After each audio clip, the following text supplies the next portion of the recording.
Common इंसान के लिए कितना ये बूस्ट होगा और बिजनेसमैन के लिए कितना ये अभी जो है बिजनेस उसका फलेगा फूलेगा? जी,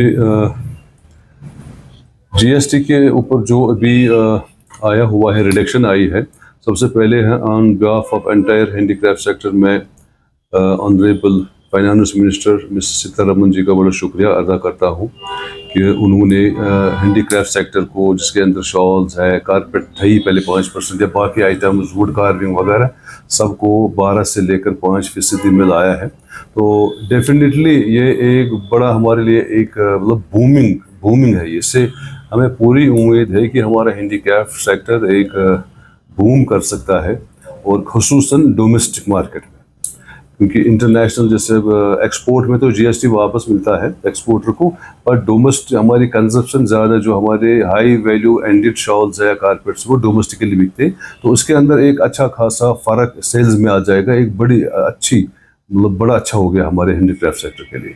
तो उसमें जो एसेंशियल आइटम्स है, हाउस होल्ड आइटम्स है, उसमें भी जीएसटी को स्लैब जो है वो कम किया गया है। 5 से लेकर 18 उनके 22% तक जो है स्लैब्स बनाया गया है। उसमें आपको क्या लगता है कि क्या यहाँ पर जो एसेंशियल आइटम्स के लिए काफ़ी ज़्यादा इन्फ्लेशन हाई हो रही थी, उससे भी क्या यहाँ पर आम लोगों को फायदा मिलेगा? नहीं, डेफिनेटली से पहले हमारे पास 4 स्लैब थे, अब टोटल दो रखे हैं गवर्नमेंट ने, 5 और 18। उसमें हाउस होल्डिंग है या बाकी जो हमारे डायरी प्रोडक्ट है, काफ़ी सारे फूड आइटम्स पे उन्होंने ज़ीरो कर दिया है, जो कि एक बड़ा चैलेंज था आजकल के वक्त में। इतनी महंगाई है तो बड़ा एक आम आदमी के लिए बड़ा अच्छा हो गया है। और उसके बाद गाड़ियों में भी आप देखें, उसके अंदर भी रिडक्शन आ गई है।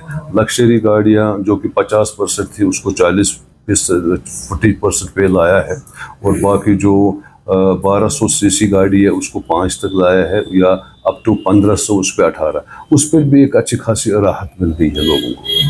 जो डेयरी या जो खाने पीने की आइटम्स है उसमें काफ़ी ज़्यादा इन्फ्लेशन आई थी, उसके लिए जो चैम्बर ऑफ कॉमर्स है वो क्या कहना चाहेंगे? तो हमारी पहले से ही डिमांड थी कि आम पब्लिक बोले आजकल मुश्किलात है सबके लिए, मतलब खर्चे इतने सारे बढ़ गए हैं, तो उस पर 12 से 5 लाया है, तो एक बड़ी राहत है लोगों के लिए, एक आम आदमी के लिए बड़ी राहत है। तो वही हम उसको बड़ा अच्छे मतलब बड़े अच्छे पॉजिटिव में ले रहे हैं, और अगेन हम मुबारकबाद करते हैं श्री सीतारमन जी को। जीएसटी का इस पे वो तो सेल्स पर है।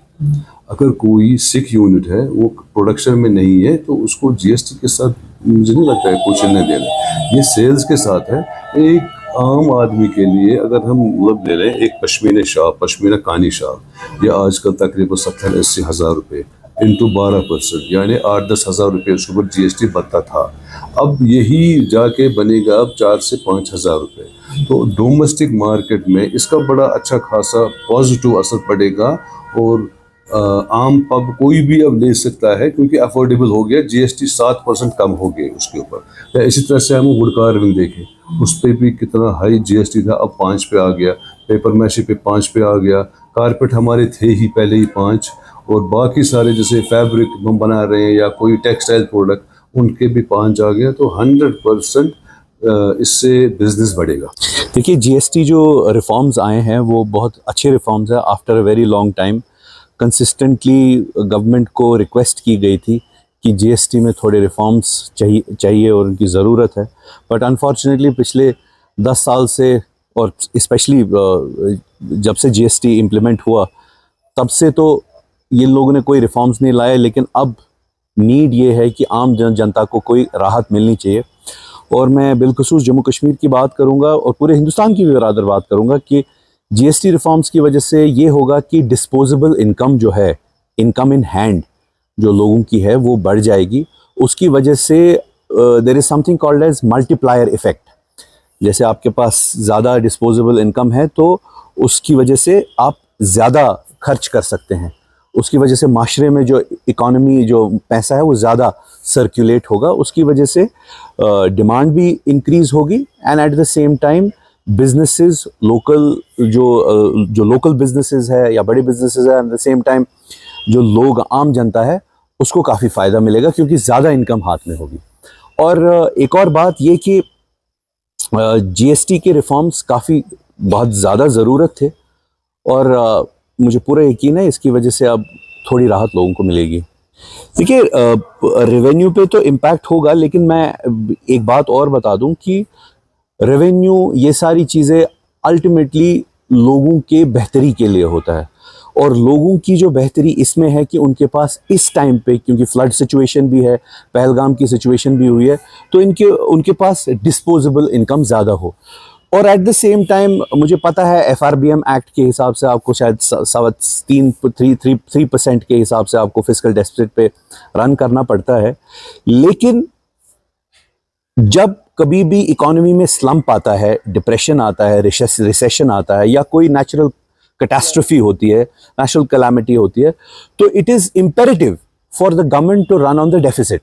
अगर उस पे FRBM के जो कुछ रूल्स है वो फ्लाउट भी होते हैं और government runs on a deficit, it is not a problem, क्योंकि इवेंचुअली जब आप डिमांड बढ़ाते हैं तो इकोनॉमी खुद ठीक हो जाती है।